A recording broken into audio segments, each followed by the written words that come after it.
would actually take the young men out camping, and I would do this at least every month, and most of the time, so it was at least 11 times a year. Usually, one of those times was a week long, and another one of those times was a double overnighter, so it was 2 nights, so it wasn't just an overnighter. But in the winter, people would ask how we would camp, why we would go camping in the winter when it was cold outside. And I talked to them about a special way that we would camp called, we called it the Scout Burrito. And basically, what you're doing is you're taking a sheet of plastic, and it's 4 mil plastic, not 6 mil plastic, 4 mil plastic, because it lets a little bit of air go through it, that kind of a thing. And you'd take that and you put your sleeping bag face down on it.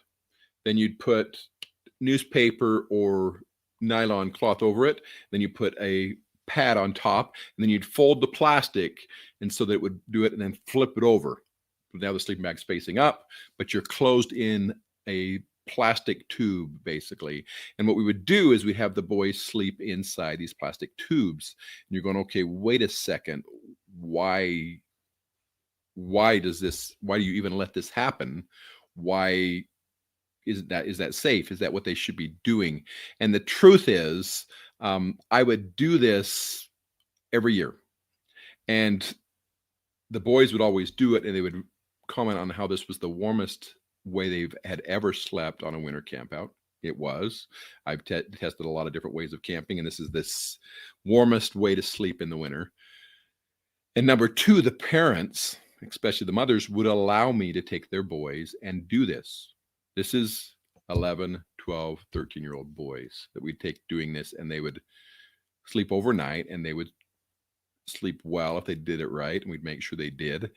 And they would wake up in the morning, and they would have survived even a very, very cold night. I'm Dr. Brandt Gibson, and the idea here is that the reason that they would allow me to take these boys out, the reason these parents would trust me, is because of faith in what they already knew about me.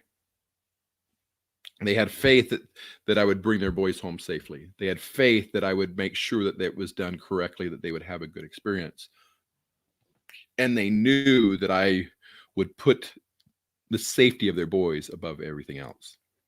Now, this is one way that you can look at choosing faith, where you can choose to trust individuals that are proven, to trust individuals that have done this over and over again and have succeeded. But there is another aspect of faith, putting faith in yourself, trusting that you can accomplish things that you've never accomplished before, trusting that if you give yourself the opportunity, that you can really make a difference in the world and even in your own life. And what I'm actually inviting you to do is to choose to have faith to take the step into the darkness, have faith to put in the work necessary to become who you want to become.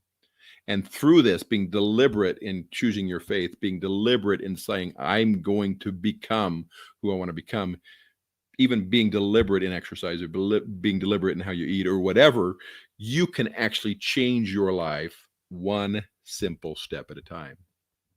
But you have to be deliberate, and you have to trust and truthfully have faith that you can do this, and that as you do it, the changes you're looking for will really happen. This is Dr. Brandt Gibson, and I invite you to be deliberate by choosing to have faith in yourself. And I promise you that if you do this, you will start to notice a difference even in the very first day of taking the step in the darkness. Have a great rest of your